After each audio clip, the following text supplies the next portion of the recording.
আমি গরিব বাবাদেরকে বলবো, হে আমার গরিব বন্ধুরা, হে আমার গরিব সাথীরা, আপনারা কেন ইসলামকে পছন্দ করেন না? কারণটা কি?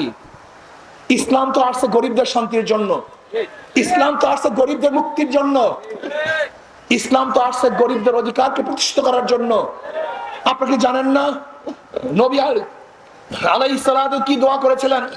হে আল্লাহ, আমাকে গরিবের সাথে রাখিও, গরিবের সাথে মৃত্যু দিও, গরিবের সাথে হাসর করিও। আমার নবী গরিব ছিলেন, তার নীতি আদর্শ গরিবের মুক্তির জন্য, গরিবের শান্তির জন্য। আজকে কপাল পোড়া গরিবরা তার ইসলামকে পছন্দ করে না। এমনকি অনেকেই মনে করি ইসলাম যদি ক্ষমতা আসে আমার এই অসুবিধা, এই অসুবিধা, এই অসুবিধা। আসলে ইসলাম ক্ষমতা আসলে তোমার কোনো অসুবিধাই থাকবে না, শুধু সুবিধা সুবিধা সুবিধা সুবিধা। তোমাকে ভুল মেসেজ দেওয়া হয়েছে।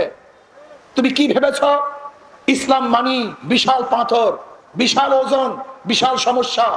না, ইসলাম মানি হালকা, ইসলাম মানি সুবিধা, ইসলাম মানি শান্তি।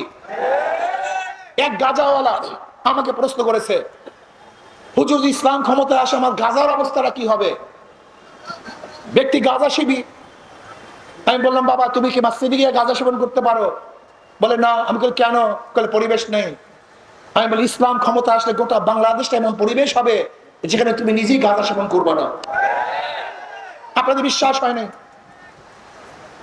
আপনারা বলেন তো, এখানে যারা আছেন এর মধ্যে কি একজন ধূমপান করেন এরকম লোক নাই?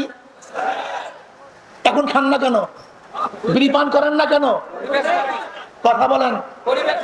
নিষেধ করেছি, বাধা দিয়েছি, কেন খাচ্ছেন না? আপনি কেন বুঝেন না?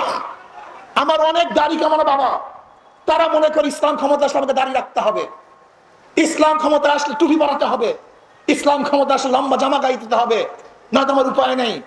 আচ্ছা বলেন তো, আপনি দাড়ি ছাড়া, টুপি ছাড়া, সুন্নতি জামা ছাড়া যখন মসজিদে যান, মসজিদ থেকে আপনি বের করে দেন?